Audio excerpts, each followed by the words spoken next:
I've got something to say. I've got something to say, and the world needs to hear it. You need to hear it. Your mothers and fathers, sisters and sex partners need to hear it. Your brothers and preachers and teachers and dog walkers need to hear it. Your best friends and worst friends and best enemies need to hear it. I've got something to say to you, but not just you as in all of you.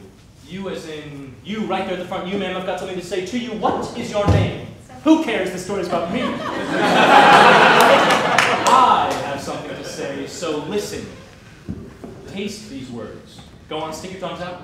No? You don't taste your tongue? Well, neither do I. But taste them maybe with your ears, your eyes, but taste them, they're palpable. Taste them like the crunch of gravel in your mouth. Taste them like the slowness of change in the south. Taste them like the blind man hears, like the sad man tears. Taste them like the taste of a drunk man filling his heart into his beers. I've got something to say about my fears over the years. When I was 6, I was afraid of my neighbor's dog's bark, of jumping too high off the swings in the park, of farting in school, and the dark, for a start. When I was 8, I was afraid of losing swim races to my friends, of getting in trouble with my parents, and of making amends. When I was 13, I was afraid of undressing in PE, all my peers surrounding me in boxer briefs and me alone in the center in whitey tighties. At 14 in high school, I was afraid of talking to girls. At 15 in high school, I was afraid of talking to girls. At 16 in high school, I was afraid of talking to girls. At 17 in high school, I was afraid of talking to girls. At 18 in college, I was afraid of losing my first girlfriend. I suppose what you call it would be insecurity about girls in general. It was cold, the world, when I turned 21, lost that girl, and legal drinking leading to one-night stands, weak heart seeking love from the caress of drunken hands that so gently helped mend this broken paper heart. They failed to fill the holes with the masking tape they wrapped around it. It was not a bad start. I got over that at 22, but at 22 I was still afraid this time to graduate and get my last grade. Acquire a degree, but maybe just lose my way. I was afraid I would forget all the things I'd learned in school, burning through 4 years and graduating, still a fool. I'm 23 now, almost. But I'm still afraid of many things.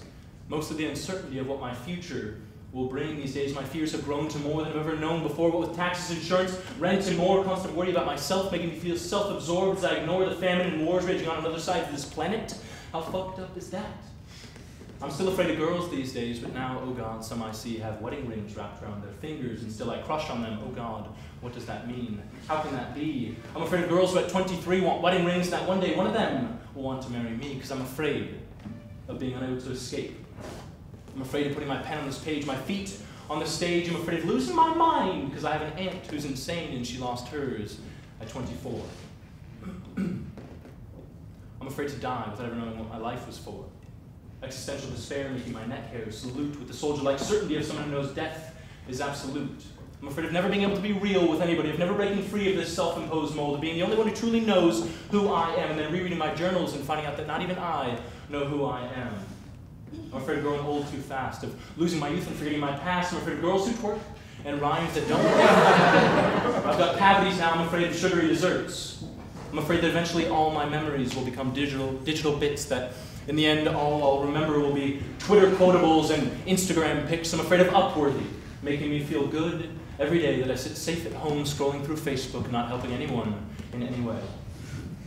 I'm afraid of my phone's battery life. Dwindling down. And the sickening sound of the screen shattering when it hits the ground. I'm afraid of seeing my ex-girlfriend's ex-boyfriend in her top Snapchat friends, and of every text I tap out to her, but I'm too afraid to send. I'm afraid of uncomfortable silences when audiences think I've forgotten my lines, and of impressions of me forming in other people's separate but equal minds. I wear sunglasses these days because I'm afraid of looking people in the eyes. I'm afraid of silence, so I wear headphones every time I step outside. I lie to myself because I'm afraid of the truth, and sometimes I sit in bed all day long when I'm too afraid to move. This is my story, but I know you all have fears too. You at the front, ma'am, I apologize for earlier for being rude. The truth is I'm afraid of fear itself, and it's myself I fear the most. My whole life has been insulated by the blanket of fog on this beautiful California coast. What should I do about my fears? They say I should embrace them, shout them for the world to hear, but what would that make them? See, maybe vulnerability is the true courage and honesty the true strength, but maybe it's not so bad to have fears. Maybe it can be okay to be afraid.